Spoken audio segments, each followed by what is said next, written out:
Hey, Coach. Hi, Megan. Your decision to bring Brittany off the bench paid off for you guys last game. Just wanted to know if that was going to continue to be your plan, and what does bringing her off the bench do for you, Spark-wise?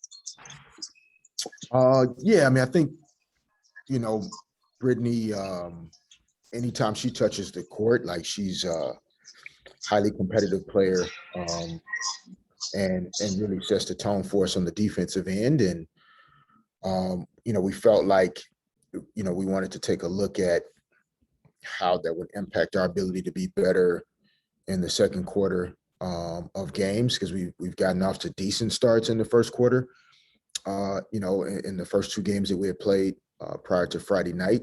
And so we felt like, Brittany's presence in the second quarter, would help us. And it was able to, with her energy. So, we're going to stick with that plan for now. And, she deserves the credit for being a professional about the change and, not allowing that to change or diminish how hard she plays when she gets out on the court.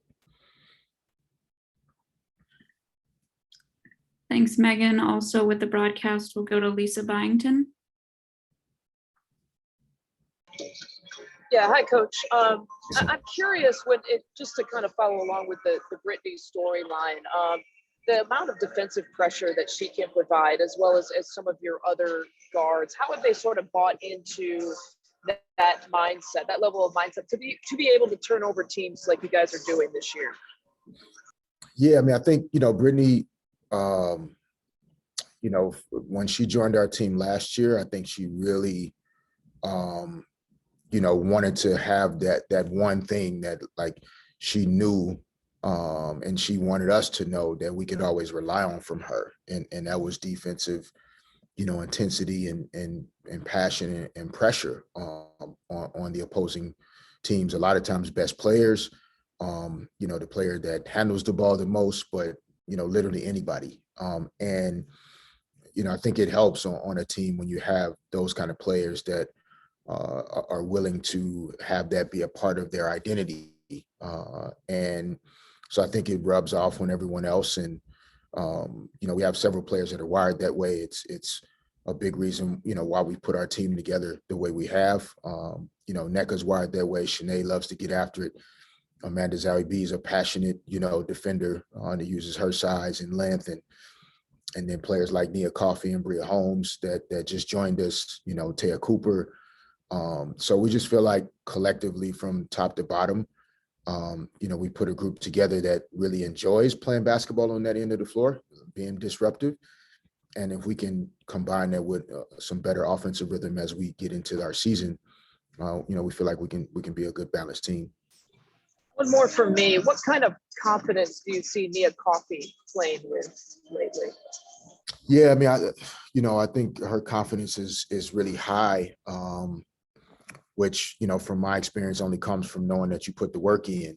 Oftentimes you're not as confident if you haven't worked at it and that, there's something missing. And I think that Nia's taken the opportunity over the last couple of seasons as she's been in, different situations and different circumstances, but instead of, pushing off the accountability for what's going on in her career to something else or someone else, she's basically used it as an opportunity to get better.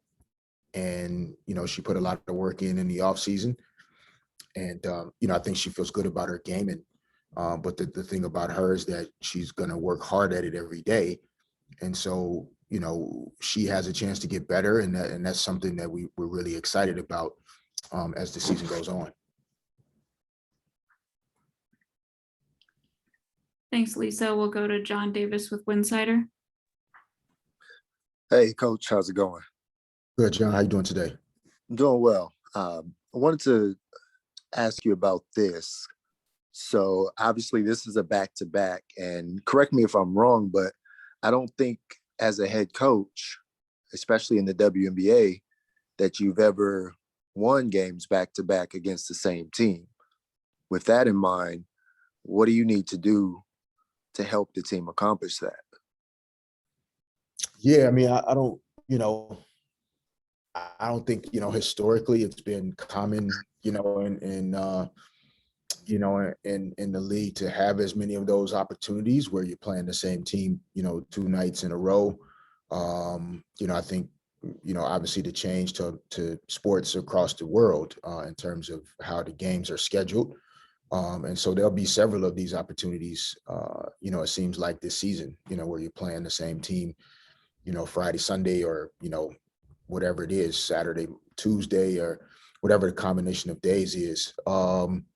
And other than that, it's usually only in the postseason that you have these opportunities. So yeah, I mean, I think for us, it's like Friday's over. So, it doesn't really have any impact on what we do when we get out there, to today when the game starts. I think we really do have to look at this as one game and not look at it necessarily as the second of a 2-game set, and bring that the mindset that we don't know what's going to happen. Like we didn't just play this team, and so, which could lead to you making assumptions about the game and predetermining what the outcome is going to be, as opposed to being open to what this game presents today and being ready to make the plays today that need to be made in order to win. So that's what I'll try to, remind our group of, is that, today's a new day.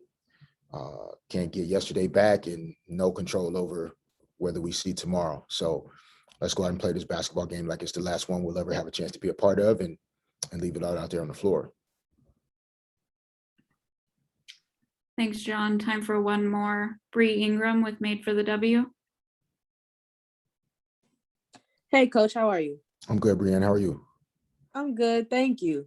You've mentioned that you are relatively a new team, still learning how to play with one another. And I know it's still early in the season, but after getting your first win, do you think that this is the starting point and or the genesis of things coming together and clicking for you as a group? We hope so. I mean, we hope it can be one of the things we can look back on at some point that, like, I feel like whether individually or collectively, when you're working hard at something, even if it's not quite perfect, or you know that it's not all the way complete, you still need some positive feedback along the way, right? You need those signs or those symbols along the way that even though you're not at your final destination, you're headed in the right direction. And, that's what sometimes wins can be, are just signs and symbols that you're not complete, you're not perfect, you're not finished, but you are heading somewhere.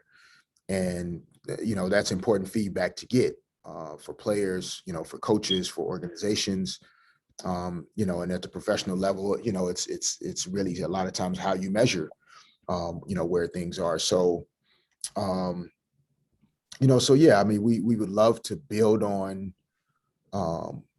getting a win at any point, in the season, to come back that next night or that next opportunity you have to play a game and win again. But I think that requires that mentality and that cliched of like one game at a time type of thinking. Because every night is different. And, even when you play the same team, like, there's just going to be different circumstances that come up tonight that could change the outcome of this game. And we just have to be willing to meet whatever comes up. So I'm hopeful we can look back on, on this trip as a good sign of things to come, and that we're headed in the right direction. But, we'll just have to go out and play the game and see what happens. All right. Thank you, Coach. Thanks.